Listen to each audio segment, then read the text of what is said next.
Мұса атындағы жоғары көпсалалы Ақсу колледжі, қазақ тілі мен әдебиеті 1-ші курс.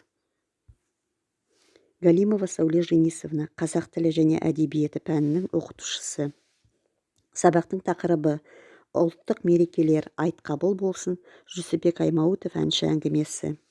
Сабақтың мақсаты мәтіндегі негізгі ақпаратты анықтау, өмірдегі кейбір жағдаяттармен байланыстырып, тірек сөздер арқылы сұрақтарға жауап бере алу, мәтінді әңгімелей алу, шығарманың тілі мен мазмұнын талдау, Әмірқан бейнесін жан-жақты талдау.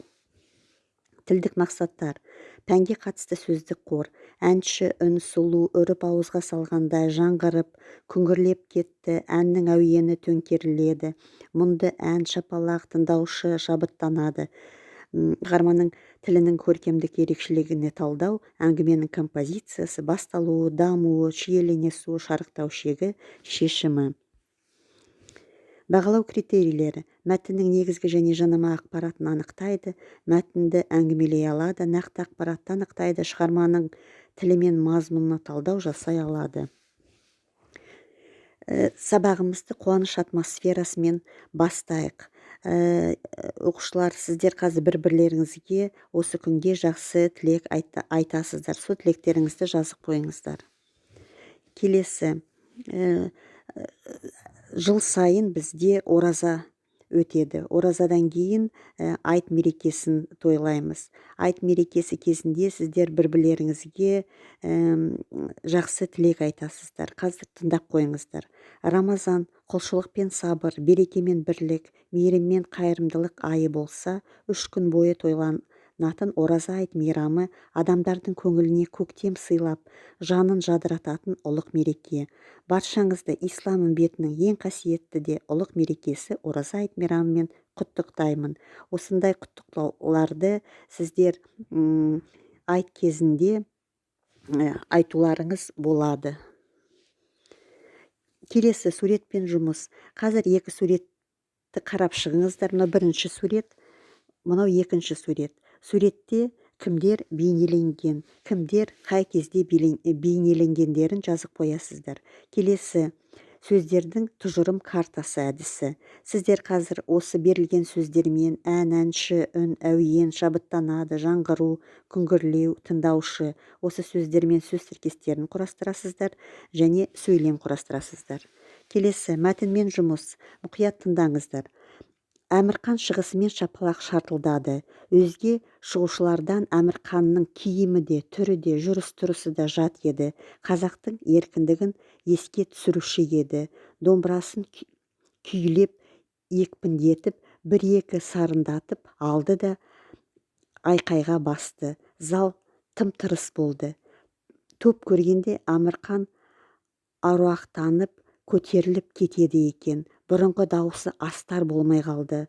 Зал жаңғырып, күңгірлеп кетті. Бұл жолы Әмірқан басқа әнге салды. Бір-бірін қиып кете алмай, мұратына жете алмай, қош айтысқан жарға ұсап, жалғызынан айырылып, қанатынан қайырылып, зарлаған бейне жанға ұсап, болмаса жылап, егілген, көзден жасы төгілген, бейне бір қайғы зарға ұсап, өкінішті, өксікті, қасіретті, мұнды әнді сарнады. Жұрт төмен қарап, әркім жүрегімен сырласқандай, әншінің бітіргенін де сезбей қалды.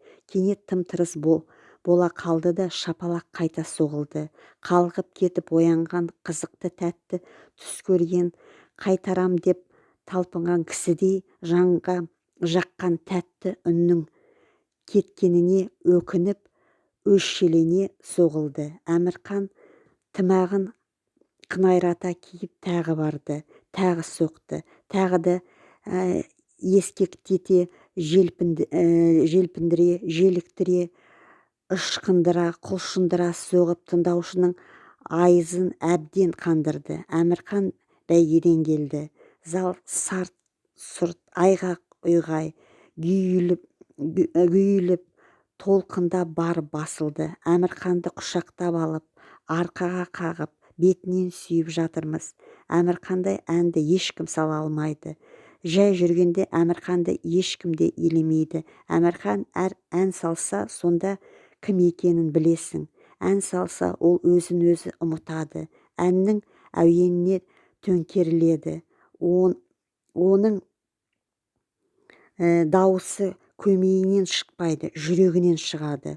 Ол әннің әр нақысын ұғады, әнді ғана сүйеді. Ол тәтті үнге, топқа бола жаралған адам. Ән салса рақаттанып гүл-гүл жайнайды, көзі де, аузы да, денесі де, қолы да бірге салады. Әмірқан кісі емес, әнге айналады. Оның ән салғандағы түріне қарап отырсаң тоясың. Бірақ Әмірқан үнемі олай айта бермейді. Әмірқан қымысы, тобы, ойын сауығы, қыз келіншегі бар жерде өзін өзі ұмытып айтады.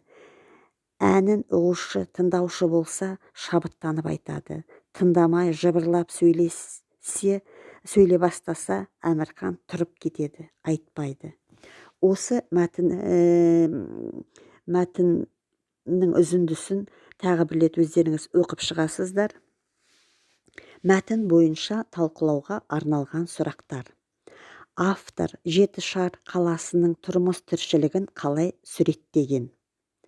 Әмірхан әншілік өнерді кімнен үйренді? Әуелі әкесінен, сосын әнші Жұмабектен. Тыңдаушыға Әмірхан әңгімесінің әсері қалай сипатталды? Ән өнер туралы Әмірханның өзі не ойлайды? Өнерді қалай түсінеді? Әмірханның әл ауқаты, үй тұрмысы қандай? Осы сұрақтарға толық жауап бересіздер. Келесі, шығарманың тілінің көркемдік ерекшелігіне талдау жасайсыздар. Әңгіменің композициясын, басталуын, дамуын, шиеленесуі, шарықтау шегі, шешімі, осылардың барлығын жазып қоясыздар. Келесі рет-ретпен әдісін пайдаланып сөйлемдерді мәтіндегі реті бойынша орналастырасыздар. Жетішар қаласының халқы, Әмірхан әншілік өнерді, Әмірханның ән өнер туралы ойы, Әмірханның әл ауқаты, үй тұрмысы, осы сөйлемдерді аяқтайсыздар. Содан кейін рет-ретімен жазып қоясыздар. Рефлексия, шығу билеті. Сіз бүгін нені үйрендіңіздер, тағы нені үйренгілеріңіз келеді, жазып қоясыздар. Үй тапсырмасы, үйде не орындайсыздар, ұлттық мерекелерге сипаттама бересіздер.